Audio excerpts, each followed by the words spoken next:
scary story from yesterday about a plane which left out of Heathrow flying to Houston had to do an emergency landing at Chicago Airport because people could smell a fire on board. Not exactly a problem of turbulence, but it's the similar sort of sentiment you'd have if you were a passenger and there's suddenly a problem with your flight.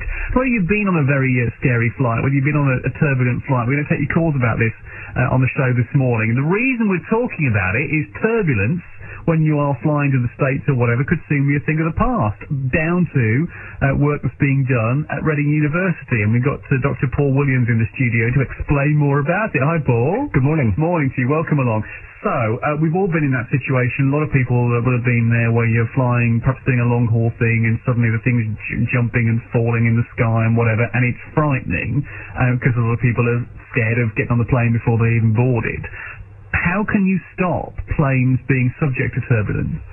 The way you do that is that you try and come up with a way of mathematically predicting where the waves which cause the turbulence will be. As soon as you can do that, you've essentially solved the problem, because you can predict where those waves will be and where the turbulence will be, and then the pilot at the start of the flight, when he or she is calculating the flight path, can take the areas of turbulence into account and essentially just fly around them rather than flying straight through them.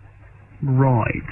So it's accuracy in predicting where the turbulence might come. That's right. By understanding its cause. Well, what does cause it?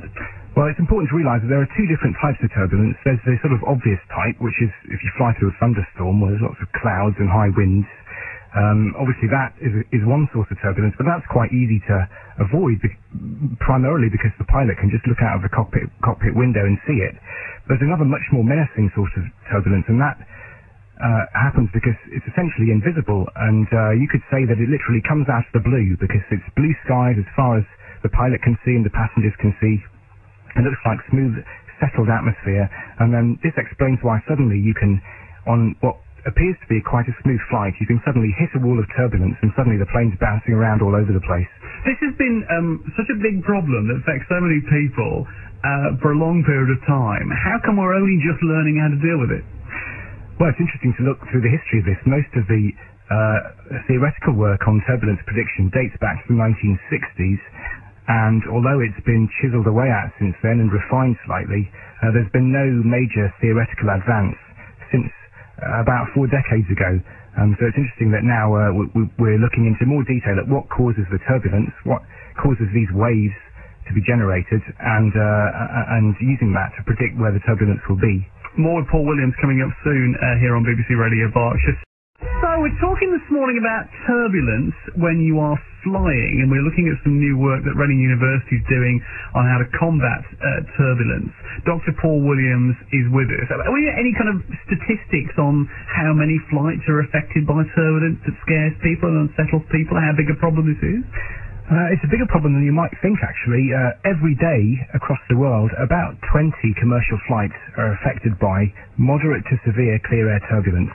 This causes a few hundred injuries each year and leads to tens of millions of pounds worth of injury claims against airlines. So there's a lot of money concerned here.